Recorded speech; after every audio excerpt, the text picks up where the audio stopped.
El 15 de gener de 2020, Barcelona va declarar l'emergència climàtica. Amb la declaració es van engegar un seguit d'accions que tenen com a horitzó l'any 2030. Després de 3 anys, més del 30% de les accions proposades ja s'han complert i el 66% restant estan en marxa.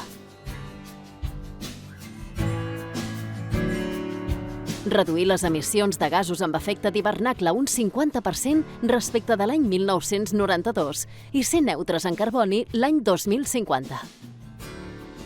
L'any 2020 vam emetre 2,7 milions de tones.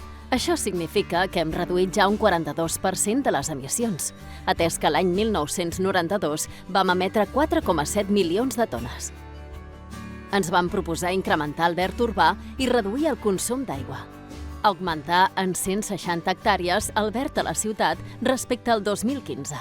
N'hem aconseguit la meitat. L'any 2022, el consum d'aigua potable domèstica per habitant i dia va ser de 103 litres, molt a prop de l'objectiu dels 100 litres fixats. Disposar d'1 milió d'euros cada any en subvencions per a projectes col·laboratius. Aquest objectiu s'ha assolit per a l'any 2023.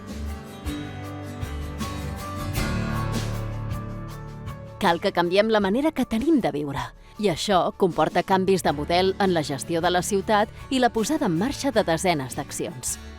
Durant el darrer mandat, s'haurà aconseguit transformar més de 5 quilòmetres de carrers en eixos verds que s'afegeixen als existents. La ciutat ha guanyat més de 44 noves hectàrees de verd, que, si hi afegim les obres actualment en execució, arribaran a 53 hectàrees a finals del 2023.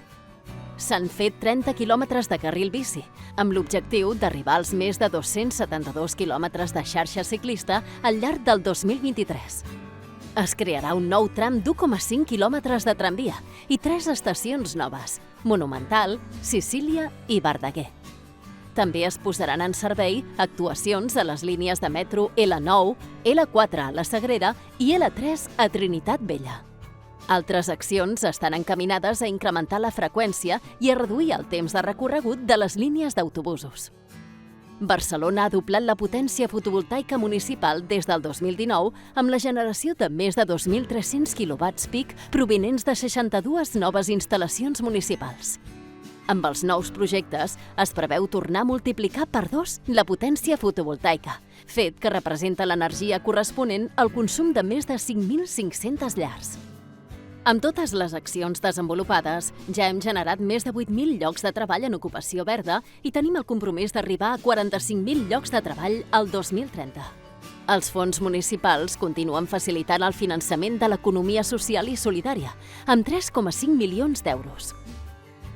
El nou sistema alimentari de Barcelona vol que tothom tingui accés a aliments saludables, ecològics, de temporada i de proximitat que garanteixin el benestar animal i que es distribueixin prioritàriament en cadenes més curtes, justes i equilibrades.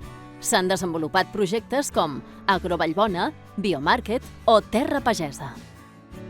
Per adaptar-se a les onades de calor provocades per la crisi climàtica, l'Ajuntament ha creat una xarxa d'espais de refugi climàtic. L'any 2022, la xarxa comptava amb més de 200 refugis. El 95% de la població té un refugi climàtic a menys de 10 minuts caminant. Aquest hivern s'han posat a disposició de la ciutadania 134 refugis climàtics per fer front al fred. El projecte europeu Adaptar escoles al canvi climàtic a través del verd, el blau i el gris ha permès la intervenció en 20 escoles, 13 de les quals formen part de la xarxa.